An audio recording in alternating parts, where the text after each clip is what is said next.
उद्धव ठाकरे मातोश्री यांना सोडणे आणि शिंदे गटात जाणे महागातच पडले. एक चूक मात्र राजकीय संन्यास घेण्याची वेळ भारतीय जनता पक्षाने या शिंदे गटात गेलेल्या खासदारांवर आणलेली आहे.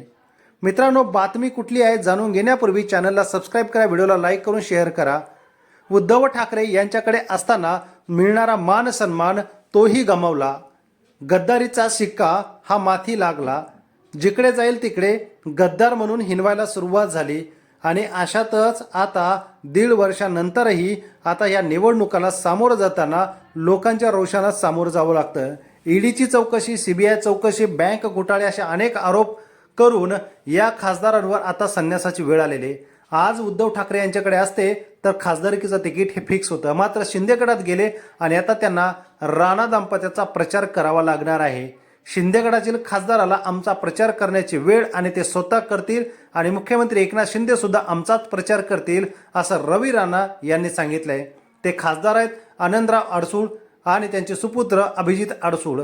या दोघांनाही अमरावती लोकसभेचा आमचा प्रचार करण्याची वेळ त्यांच्यावरती आलेली आहे. त्यावर उत्तर देताना आनंदराव अडसूळ म्हणाले, त्यांचा प्रचार करण्याऐवजी मी राजकीय संन्यास घेईल. ही उद्धव ठाकरे यांना सोडून यांना चूक ही आता महागात पडायला सुरुवात झालेली आहे. ज्याकडे मान सन्मान होता तो गमावून आता राजकीय संन्यासाची वेळ भारतीय जनता पक्षाने